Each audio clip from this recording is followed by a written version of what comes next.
Good morning. Can everybody hear me okay? Okay. I'm wearing a microphone. I hate them. So I'm kind of a loud talker. If I start getting carried away, just give me the universal, like you're crushing me. My name is Ken Hable. I am a medical doctor. I'm also a service engineer. I was a tech at one time. So ironically, and I've been a frequent patient of imaging departments. So, I've kind of hit all of the primaries. I was also an administrator. So kind of an eclectic mix of things. But one of the things that I do love doing is teaching and mentoring and just helping people improve their careers and their opportunities and in general their lives, because if we have better careers, we're happier, we're safer. Radiation is one of the most misunderstood things that I've ever run across. For some reason, people, probably because we as a society deem it dangerous, and it is dangerous, rightfully so.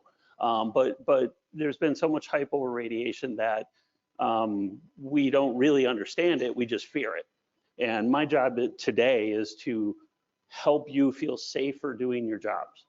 And to be very honest, the great majority of this field is an incredibly safe environment to be in. There's a couple of options that are more dangerous, and you have to have a heightened awareness of. And we'll talk about those real briefly, but because they are highly specialized, I don't spend a lot of time on them, because you would get additional training if you were going to be in. One of them is nuclear medicine. That's kind of the old term. They call it molecular imaging now. They use live radioactive sources that emit radiation until they decay away to nothing. Okay, so that's kind of the radiation that we're all taught to fear. And then the other one is therapy. Therapy uses a combination of extremely high power production of electron energy, or again uses a natural radioactive source. So I'm not going to touch on those two. All the other aspects what we're going to talk about today are related to X-ray imaging. Okay, ultrasound, sound waves, don't ever have to worry about that, which is awesome. MRI is really awesome, doesn't hurt you, doesn't do anything unless you have ferrous metal in you or around you. There's been a plethora of things on MRI safety, which is something that I'm going to probably be doing a talk on too. If you look on LinkedIn lately, there's like at least once a week, there's a picture of a bed stuck to the side of the MRI unit, or an oxygen tank sucked into it, or something like that. So again, no radiation. We're not going to really cover those today. We're talking primarily about general X-ray, fluoroscopy, CT, anything that actually produces X-rays. C-arms, portable X-ray units, all of that are essentially the same type of machine. They use the same type of equipment, and they produce the radiation in the same way. So they're all kind of lumped together. So primarily what we're looking at today is, what you'll be able to take out of this session. We're going to look at what the sources of radiation that you get exposed to or could potentially be exposed to. We're going to recall the differences that you'll learn today about the different types of ionizing and non-ionizing radiation. We'll identify the health risks concerned with ionizing radiation. There's a couple of different types of radiation that we're going to talk about, primarily two types. We have direct exposure and indirect exposure through scatter radiation. We recognize and use the personal protective equipment that's provided and definitely makes our job safer. Recall the meaning of ALARA. So ALARA, or ALARA, depending on how you like to pronounce it, has three basic principles. We're going to go over that. We're going to discuss those three principles. Essentially, radiation safety boils down to those three principles. You don't even have to understand how the radiation is produced to be safe. You just have to follow the three rules of ALARA, okay? We're going to apply risk mitigation techniques for working around ionizing radiation, because if you're a service person, you will at some point have to produce radiation when you are in the visible or the effective area, okay? and we'll talk about that when we get to it. Identifying and reporting radiation exposure. All people that work with radiation are to be monitored by a wearable badge that your employer provides for you. We're going to talk about that. We're going to talk about the reporting of that information and the fact that you are entitled to that information. That's one thing most people don't realize, is that they actually have an entitlement to know what their exposure levels are, okay? So what is radiation and how might we be exposed to it? We're exposed to radiation every day, all day long. It's one of the little known and little discussed things. But, you know, if you look at this graph, we see that about 50% of it, not quite 50% of it, is medical related. So if you go a year without any medical imaging exposures, you're immediately 50% less than somebody that's undergone medical examinations using an imaging modality, okay? We have background radiation, which makes up about 37%. 37% comes strictly from radon. And radon is something that's a naturally occurring, decaying radiation source within the ground. And like where I come from, I'm originally from Wisconsin, radon is very high. And we have these radon, you know, cleansing systems that are basically in our houses because we all have basements in Wisconsin. So the water table isn't an issue in Wisconsin, so we're allowed to dig into the ground. We have basements. And because of that, we actually put ourselves in closer contact and we open up the earth, which allows the naturally occurring radon to then be able to leak into our houses. So we have to have radon mitigation systems in our houses. Some sort of parts of the country have very little of that. So again, you can actually go online, you can look at a map of the United States, you can look at a map of any state and see the concentration and the dispersion of radon within that particular area. So essentially, this is stuff that, like I said, the green stuff we're exposed to some level of, depending on where we live, all day, every day. Medical side, if you have medical exposures, if you work in an imaging related field, you get occupational exposure, which is going to fall within that. The blue side, even though we call it medical, you see occupational up at the very top. Oops, new clicker, sorry. Right here, less than 0.1%. Basically, it's a very small sliver. And the reason for that is because people that work in this industry are well educated. They're knowledgeable. They know what they need to do to be safe and practice safety, and also are constantly monitored. So one of the things that happens with monitoring is that somebody sees those reports that are generated and they review them. And if the chief technologist or the assistant director of the department, in many different ways, but let's take a technologist, for example. If an X-ray technologist acquires significantly high dose in a period of time, usually it's monitored per month, their schedule will be changed. A classic example of that are the technologists that work in surgery and that work in the cardiovascular environments, because those are very high. Cardiovascular has become the largest producer of occupational exposure to technologists and personnel. So nurses, doctors, and techs.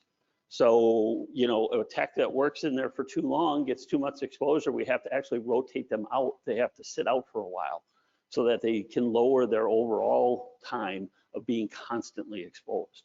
Surgery, way back in the day when I went to school and was a technologist, surgery was another one. It was because we always had doctors, they were old doctors and they were heavy-footed.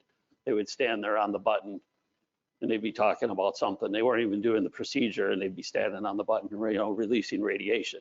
So new doctors are trained to be much more conscientious. We get it whipped into us about the, you know, the dangers of radiation and all of that kind of stuff. So, oops, sorry. Okay, so what is the radiation that we're talking about? It's part of what's called the electromagnetic spectrum. It's electromagnetic energy that falls within the spectrum. X-ray and gamma rays are really kind of what we're talking about today. But this covers everything from extremely long wave radio all the way up through gamma.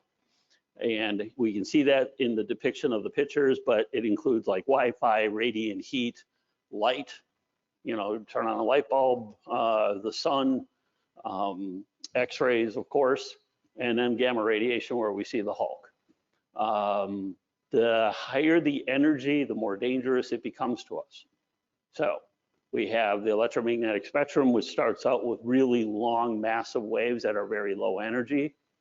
And those are our radio waves. We go all the way up to gamma, which is a very tight wave, very penetrating wave, and has a ton of energy in it. So there's only a few of these. Basically, X-ray and gamma ray are the type that can actually ionize an atom in our bodies and cause physical damage. That's what we're concerned about. That's what we want to prevent. The way we do that, or the way that happens, is depicted in this picture here. We have an atom. When a radiation photon interacts with our skin or our body in any means, whether it's from the surface of our skin all the way through the body and comes out the other side, if it interacts with and directly collides with an electron, it can knock that electron out of the valency that it's in. And that creates an unbalanced charge within that atom, and that atom starts to become what is called an ion. So essentially what we're doing is we're directly modifying the cellular structure, okay? Cells reproduce. What happens when we modify something and then we reproduce it? We reproduce something that's already defective. So the body has a couple of ways of dealing with this. We have something called apoptosis, which is the death of the cell. The body can identify that cells are bad, and then they kill them off. It's one of our protective measures, okay? The other thing is the cell may be damaged in the sense that it can't be reproduced, which means it has a finite life. It lives its life damaged. When its life is over, it dies, it doesn't do anything, and we move on. The problem is when we have a damaged cell or a cell that is affected and then the damage is not properly repaired, that is where we get into issues, because now we have a defective cell that can reproduce. And through reproduction, we start to get uncontrolled growth of this damaged cell. And that damaged cell eventually leads to a tumor, because one cell becomes 2, 2 becomes 4, 4 becomes 16, and we go on from there, okay?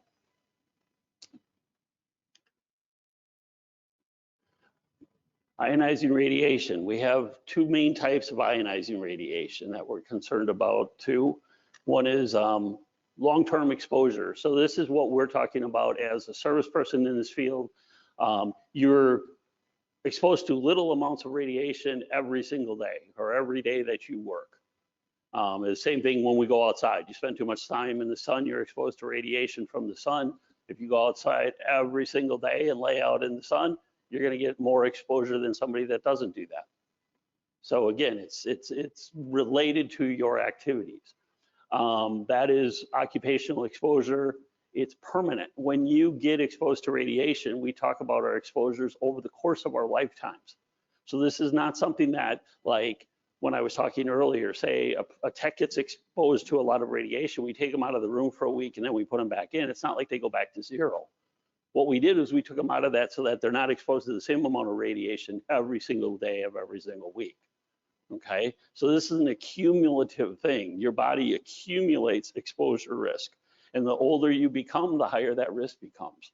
The longer we live, the more likely it is that we are going to have some type of non-repairable, irreversible damage caused by radiation. It's just part of living, because you can't go on without going outside and things like that.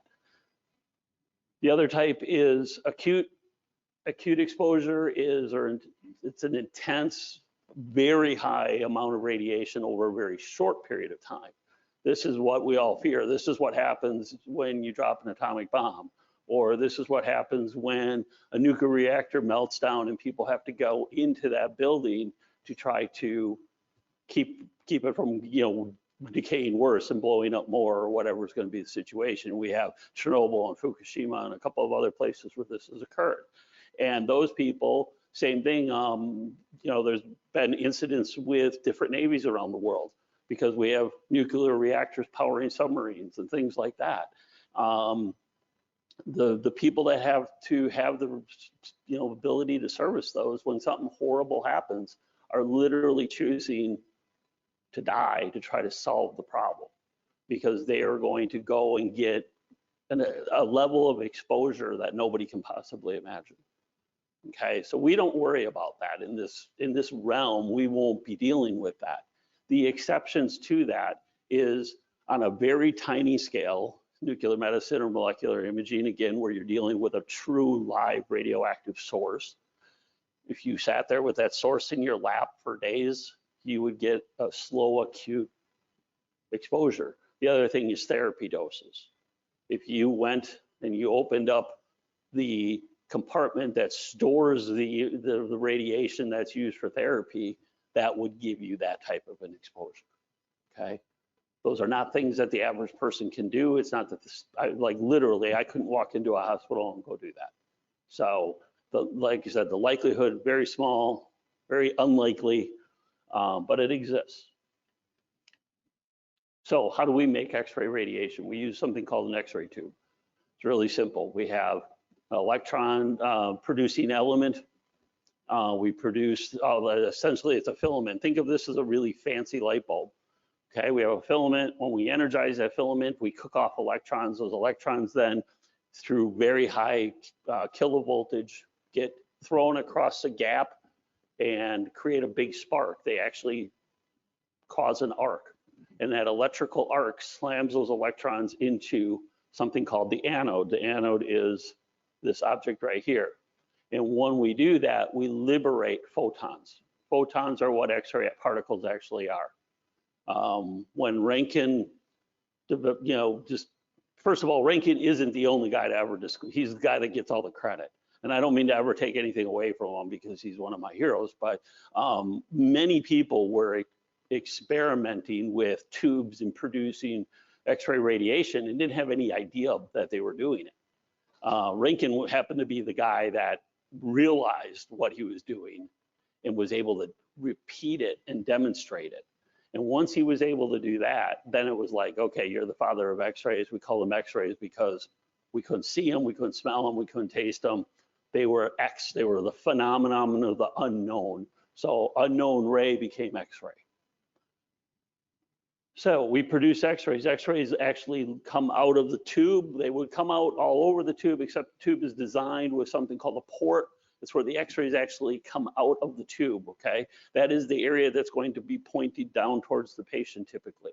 So if you're looking at a standard X-ray machine, there's going to be a tube running across the top. There's going to be a box underneath that called a collimator. The collimator's job is to control the size of that X-ray beam coming out of the tube.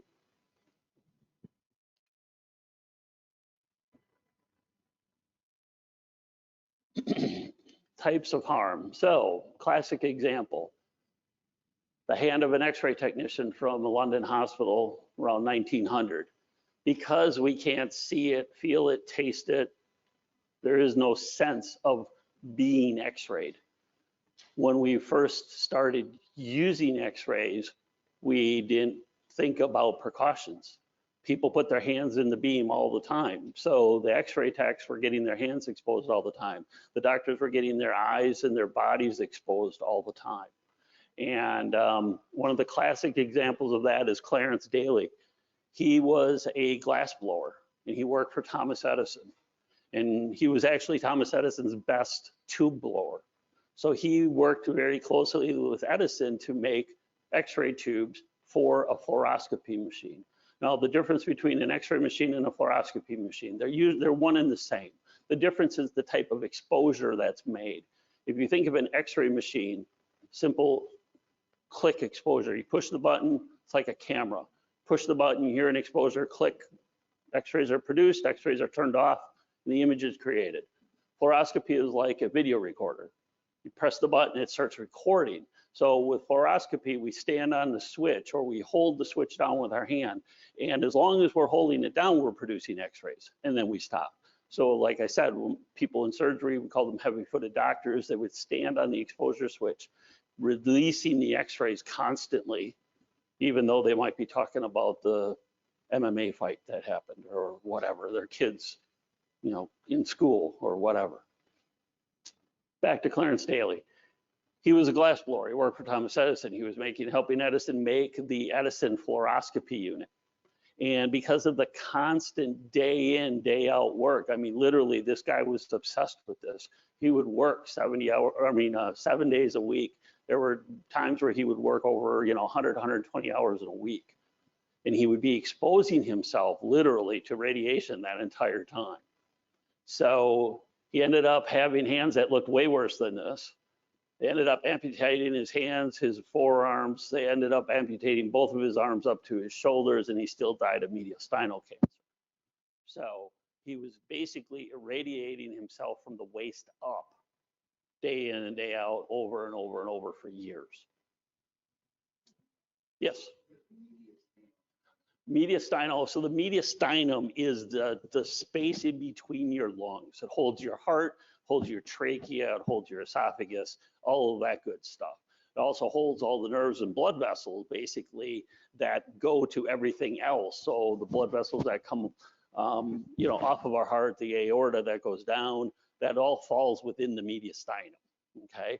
So cancer of that area is horrendous because it basically inflicts everything. And you have nerve issues, you have respiratory issues, you have circulatory issues. Once you have circulatory issues, everything else kind of breaks down. When you do not have good blood flow, we see this with people all the time. They talk about people with like diabetes, they don't have good blood flow. So what happens? They get decreased blood flow. That means the tissue becomes much more sensitive to injury. They can simply stub their toe, which could end up resulting in having to have that toe actually amputated because it'll never heal properly. So again, not to diverge, but this gentleman who was a premier glassblower had worked for one of the biggest producers of X-ray tubes in his day, ended up slowly killing himself day in and day out by doing his job. This is exactly why I'm here talking about this, is because we can't do that kind of thing anymore. This is very early PPE. It looks like something out of a movie, but PPE is personal protective equipment, right? Actually, London, or the British Society of Röntgenology, which is radiology, but it's called Röntgenology there, they were the first group to realize that doctors were coming down with leukemia at a significantly higher rate than anybody else. And they attributed it, they couldn't prove it, but they made the leap of faith to say, these guys all exposed themselves to X-rays. That's what's different about them. So that's got to be the cause. So what they started doing was they started implementing safety procedures, things like lead-lined gloves, leaded aprons, leaded glasses, and hoods that they wore, depending on what type of procedures they were going to be performing. And the United States adopted those in 1922. We have all that time now. So if we have 100 years of documented safety procedures and safety garb, any department that you would go in to service a machine will have protective equipment available to you. They have to, because the techs need it, okay? So the equipment is either provided by the institution and it's readily available. If you work in a real small environment, it may be that it's personal wear, but aprons and things like that have to be there just because they're required by OSHA, they're required by Joint Commission, all kinds of other things. So you should always be able to find some type of leaded apron to wear. Things like leaded gloves and goggles, those are more specialized. You're not going to need those because you're not going to be in an environment that requires you to have your hands in the exposed area.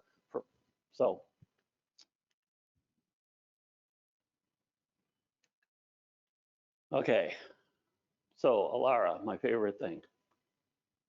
Basically, three basic concepts: time, distance, and shielding. If you remember those three things, everything that I talked about this to this point, you can forget about it, okay? The longer you are in a radiation producing area, the more likely it is that you are exposed.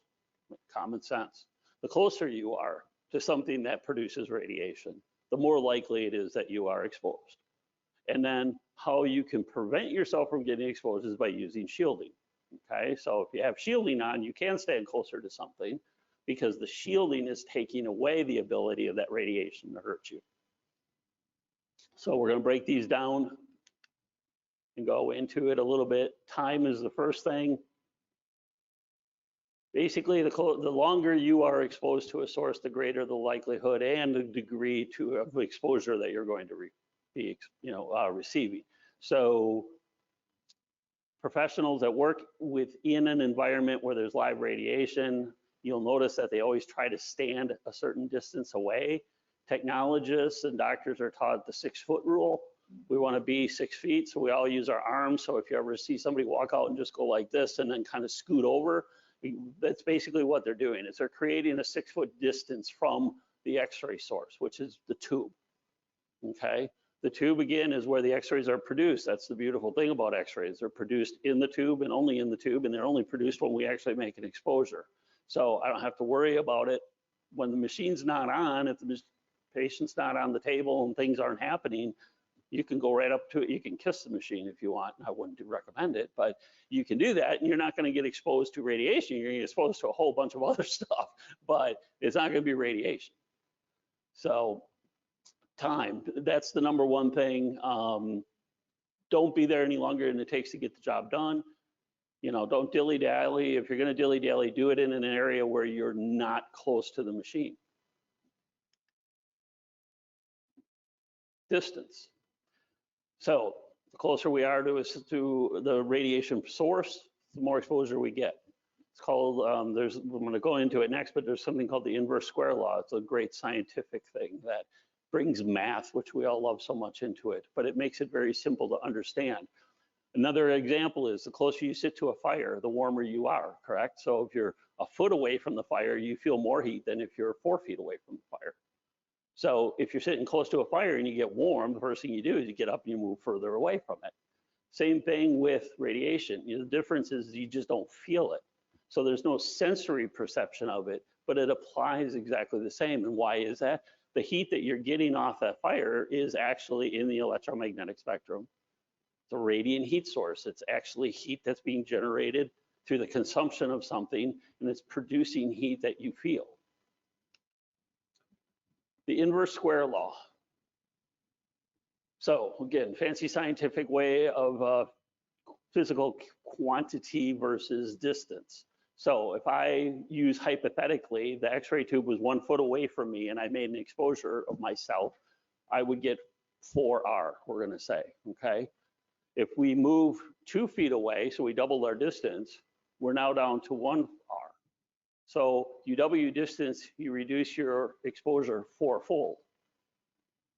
Okay, you move the 4 feet, you're now down to 0.25.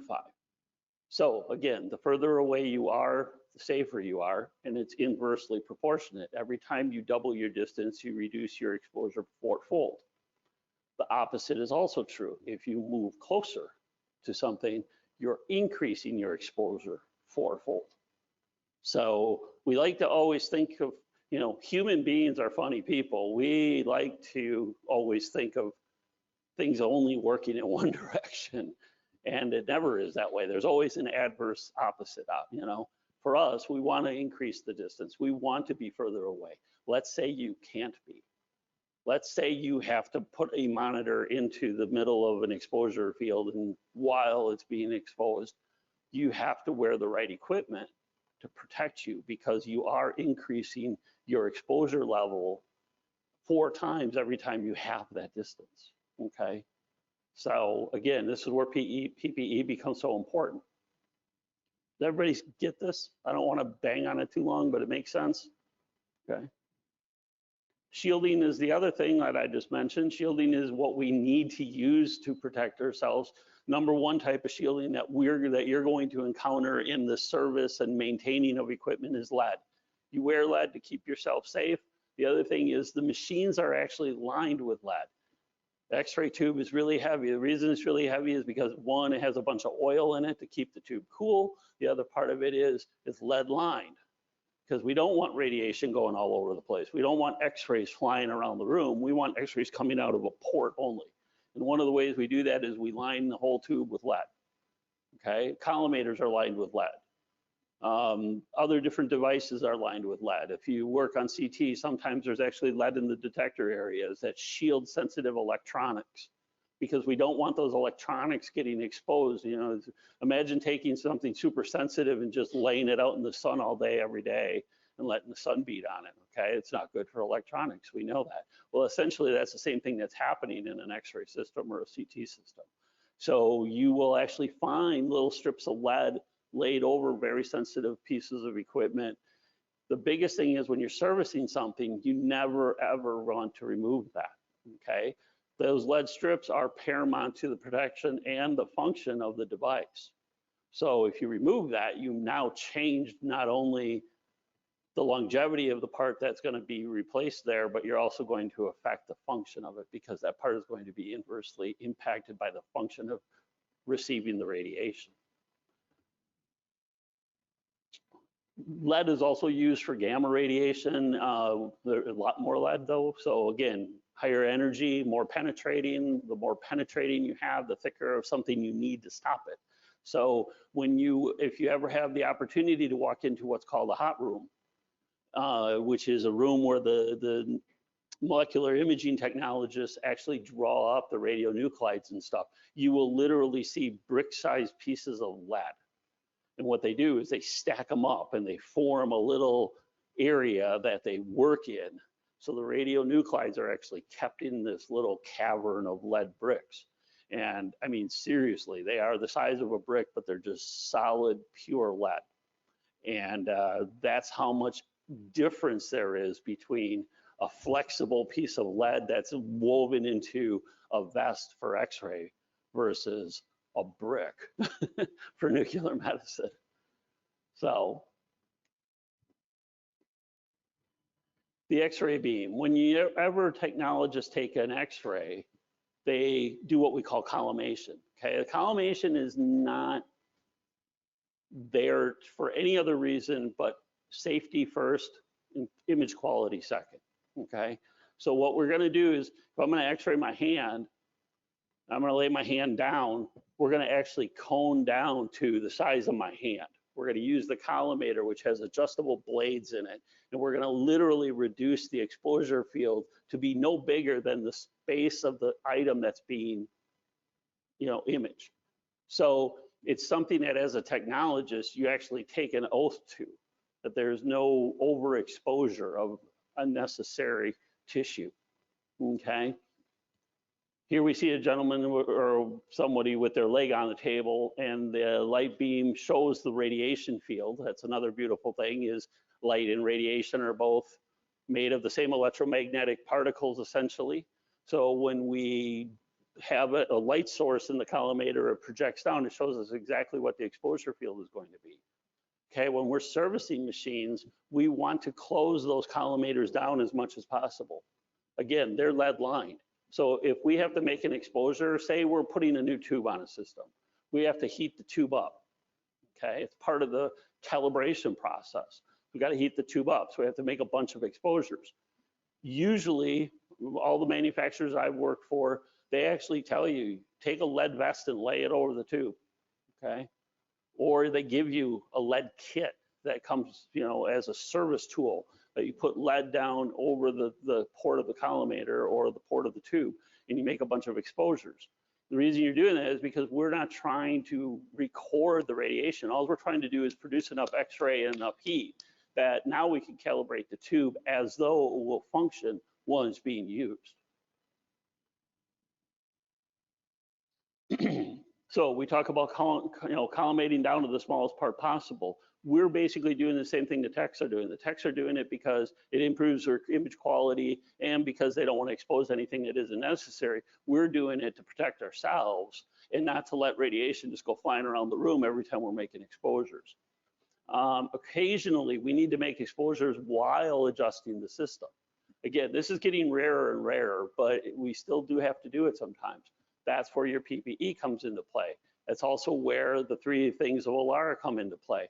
If you need to be in there, there's no reason to be standing right up next to it, hugging the thing to go like this and adjust something. If you can adjust it like this, what did we learn from the inverse square rule? I reduce my exposure a lot just by moving an arm's length away from something. So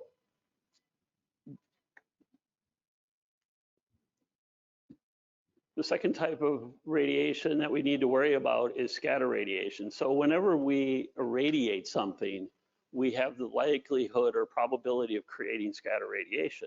Any type of living matter has the ability to create radiation that now doesn't go in a perfectly good straight line.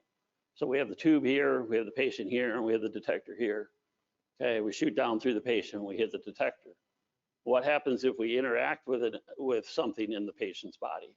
Say they've got a metal hip prosthesis. Okay, when we hit that metal, we deflect the radiation. It goes in errant paths that now we can't predict that it's going to go in a straight line anymore. So again, that's where that PPE comes into play. That's where a leaded vest is important. You'll see fluoroscopy machines have a leaded curtain that hangs down. And what that does is that protects the doctor and the tech, because any radiation coming out of that machine is going in this direction. It's going in that direction until it hits something that makes it deflect in any other direction, okay? So again, that leaded shielding, that lead part that might be in the machine itself, those are all there to help protect us.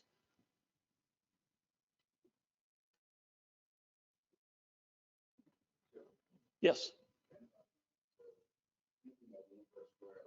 Okay.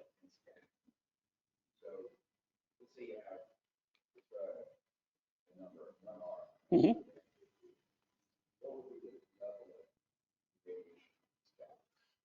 It's impossible to calculate because every photon that scatters has a unique energy level.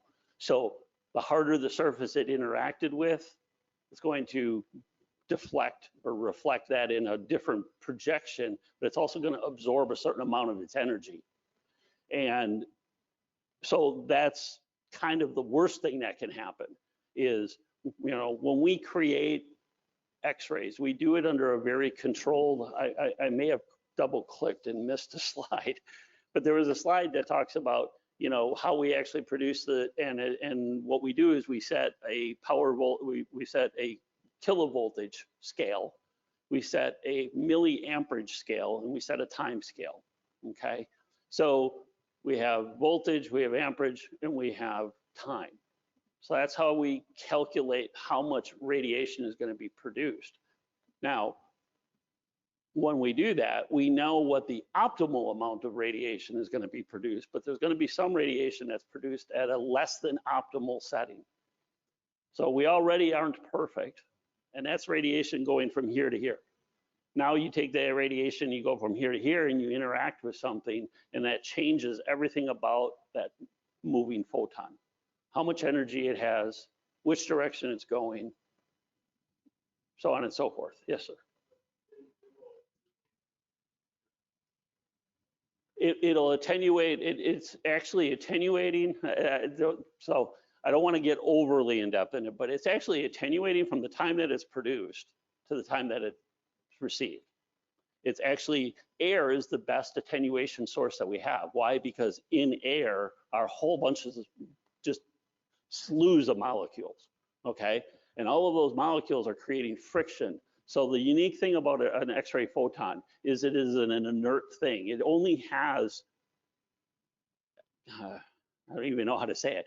It's only while it's energized that it's dangerous. Otherwise, it actually is completely inert. So it has a certain amount of energy when it's created, 140 kV, we're gonna say, okay? So it's backed by 140 kilovolts of energy, and it's moving in a straight line, okay? Now, in the ideal world, it would hit the detector at 140 kilovolts, but it doesn't because it's going through air, so it's losing some of its energy. Then it goes through the body, it loses even way more energy. Then it goes through whatever makes up all the rest of the machine before it actually hits the detector, okay?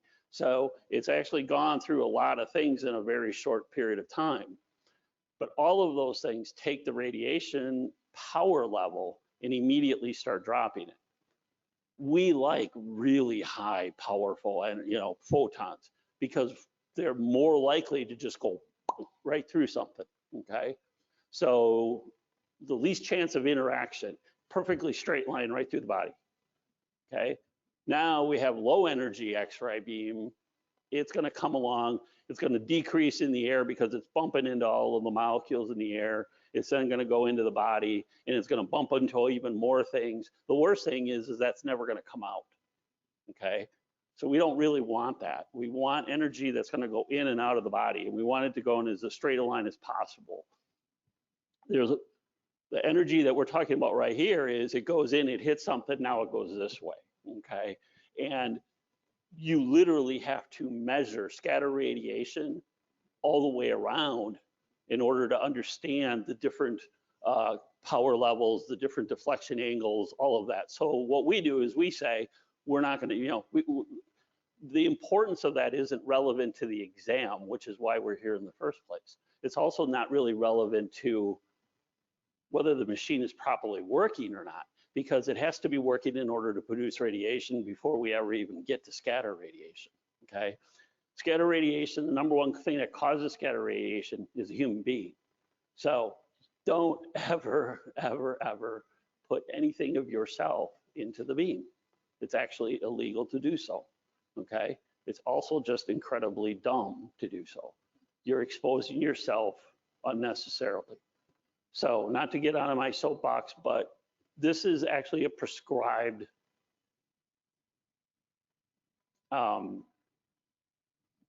source, regulated. In order to get an X-ray, a doctor has to write a prescription for it.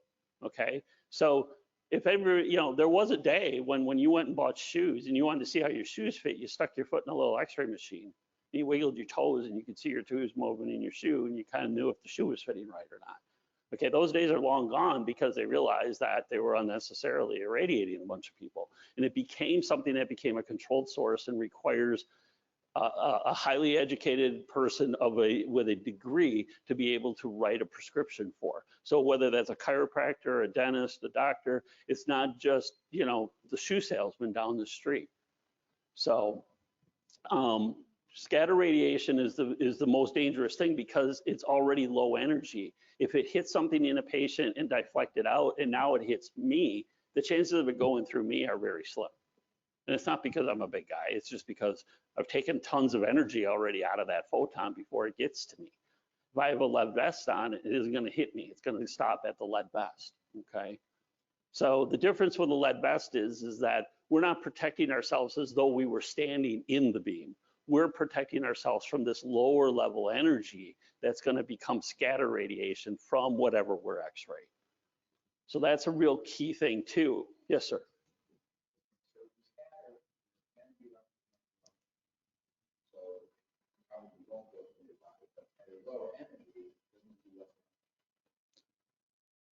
Actually, no, because again, its ability to interact is actually far more dangerous the lower the energy level, to a point where if it's low enough energy that it can't actually knock an electron out of its valence, then yeah, then it's less dangerous because it's an inert item. It's not going to have anything to do once it's there in your body. But historically, we believe that the best thing to do is to have high kV, low MA techniques. And that's where the tech's job comes in. The tech is the person that has to assess. They could look at the 109-pound weakling Ken, or they could look at the 250-pound Ken, and they have to decide how do they change the standard technique to fit that person versus this person. So those people are not uneducated. They're highly educated to do a very specific job. And that job is not to fix or service the equipment, it's to operate the equipment. So the best thing a service person can do when a machine has a problem is talk to the person that actually uses that machine to do their daily job and find out what's not happening correctly, okay? But back to the radiation side of it, how do we protect ourselves? The way we protect ourselves is we wear lead. The reason we wear the lead is to keep the beam, to keep the X-ray photons from hitting us and being able to interact with us on a cellular level. That's what it really comes down to. We can debate, and I don't mean this negatively, but we could debate the physics behind all of this for like weeks, okay? There's a huge level of practical mathematics that prove all of this. But the funny thing is we don't need it because we have 100 years of literally practical experience in front of us. When I went to X-ray school way back to you, so some of you, it's going to seem ancient, but in the 80s, okay, that's when I went and became an X-ray tech. The old radiologists they all had cataracts early in their lives. They all were seriously losing their vision, and not because of their cataracts. They were all, their fingers always all looked weird. And again, it goes back to the fact that they were the guys like on the cusp. They were the guys that first generation that realized X-rays were dangerous, but didn't have enough knowledge and enough practical demonstration to say, man, we shouldn't even do what we're doing. You know, they did less than a generation before them, but they still did enough that they cut enough damage to their skin and to their eyes, mainly. Your eyes are hypersensitive to radiation. Your thyroid is hypersensitive.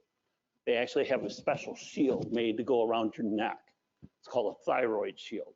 And I'll tell you, if you're going to be in something, like if you have to go into a cardiovascular suite or something like that, you either need to have a vest that has a high collar on it, or you need to have a thyroid shield on. If you don't, you're doing yourself a disservice, okay? You're being less than safe. The reason is because there's tons of scatter radiation produced in those environments where we're putting a lot of energy and a lot of exposures into a patient that's laying on the table, and scatter's going all around that patient. And if you're right up next to it, I've actually had to work on cath labs while the patient was on the table. I've been under the table trying to service something while the patient is still laying on the table getting the procedure done. It's not normal, but it happens, okay? CT scanners are another thing. CT scanners are producing radiation in a 360-degree rotation. So at one point in the rotation, the X-ray beam is pointed down, but a fraction of a second later, it's pointed this way, and then this way, and then this way. So radiation is literally being strewed in a 360-degree arc, okay? So anywhere right up next to the gantry is the most dangerous spot around a CT scanner as far as radiation is pursued. It's incredible. You go 6 feet away from a gantry, the radiation exposure is almost nothing. And that's because it's in a beam that's just being circulated like this. It's not doing this. It's not going from front to back or all over the place. It's spinning around, and so it's got a real tight, narrow area of exposure. And then, like I said, you go 6 feet in almost any direction away from it, and there's very, very little, almost not measurable amounts of radiation. So again, being aware of what type of machine you're working on, where that tube is pointed, that's the number one thing. You want to be away from where it's pointed. Any other questions? We're getting down to so monitoring. This is what a typical modern day radiation badge looks like. There's several different varieties of these, depending on who your companies partner with to utilize. These are nice. We're going more and more to digital ones. These are these are Bluetooth. They basically, you put an app on your phone, it records at least, I believe, twice a month. It automatically logs in and records the information from it. But those all generate reports, and the reports become very important because, remember, I said it's cumulative over your lifetime. So I've been in this industry since I was 20 years old. So realistically, my exposure levels started when I was 20 years old. I could go back to my very first employer, and I should be able to pull records from that day until today, and I should be able to look and see how much radiation have I been exposed to over the course of my career. That's my occupational exposure, okay? Never let your badge, if you travel, never let your badge go in your backpack, because what does your backpack do? It goes through a scanning machine. Guess what? The scanning machine produces radiation. It's going to raise the level on your badge. TSA agents are trained to understand that this is a monitoring device. You have to explain, you have to tell them this is a radiation monitoring device. I give it to them, you know, they give it the sniff and feel test and let the dog look at it and make sure it's not anything that it's not supposed to be, and then they hand it back to me on the other side of the gate so that it doesn't get irradiated. Exposure reports. This is what I was just mentioning. You have a right to contact anybody that you've ever worked for that while you are wearing a radiation badge, and they have to be able to produce a report for the time that you asked for. So if you ask for a month, they're only going to give you a month. If you ask for your career time at that facility, they'll give you a career time at that facility. By law, they have to do that within 30 days of your request.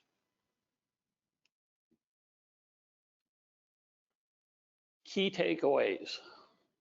Radiation safety is everyone's responsibility. There's no claiming that you didn't know, because if you didn't know, you shouldn't be there, okay? Everybody that works around radiation understands that it's dangerous, and they understand how to stay safe. How do we stay safe? We practice the ALARA concepts, all right? Time, distance, and shielding. Those are the big three. Sources of ionizing radiation. What you really have to worry about, for the masses is going to be X-ray equipment. X-ray equipment's only producing X-rays when we're actually pushing the button or stepping on a foot switch. So the machine can be on, can be running, can be doing everything that it's supposed to be doing, but if nobody's actually pushing the exposure switch, other than electrically, it's a safe machine. Now it's maybe electrical and mechanically. You go up to a CT system that's spinning at 3 times a second, A, it's an electrical hazard, B, it's a physical mechanical hazard, but it's not a radiation hazard. It's not a radiation hazard until somebody actually presses the exposure button. And on CTs, we still have to do that. There's still a button that the tech has to press, okay? Wearing proper PPE and using shielding when necessary, but again, less time, more distance. Those are the key factors. There is no such thing as radioactiveness. When a machine is turned off and decommissioned, there is no radioactiveness to that machine. You can take a Geiger counter and go over to it, and it's going to give you nothing. It's going to flatline. Now, what you will have is you will have biohazard. You will have bodily fluid contamination and all the other good things that we have with our equipment in hospitals, but we don't have a radiation problem. So when you see a piece of equipment being decommissioned, or you see the techs, with the portable unit trotting down the hall going somewhere, it's not like that machine is spontaneously emitting radiation. Again, it's only emitting radiation when we're making exposure, so it's not a hazard to anybody. That's kind of one of the greatest things about it, is besides all of the conceptual things, where would we be medically if we didn't have x-rays? We can't even imagine that. But on top of it, it's incredibly safe if it's just respected and understood. So can't say that about nuclear medicine, a little squirrelier, and definitely therapy. That's why therapy machines are always in like the hospital basement or off-site somewhere in a big concrete building, because again, they can be very dangerous because of the amount of radiation that they produce. All right, OSHA. I almost hate saying it, but OSHA is the group that's responsible for you being able to get the reports. So you can get a lifetime report. You might have to get, like for me, I'd have to go to a variety of different places and companies that get that information. But technically, I would be able to do that, and I'd be able to look back over my lifetime and say, this is how much radiation exposure I've had based on my occupational. Now, you can't account for all the stuff that happens, outside in the world. You can only account for your occupational exposure.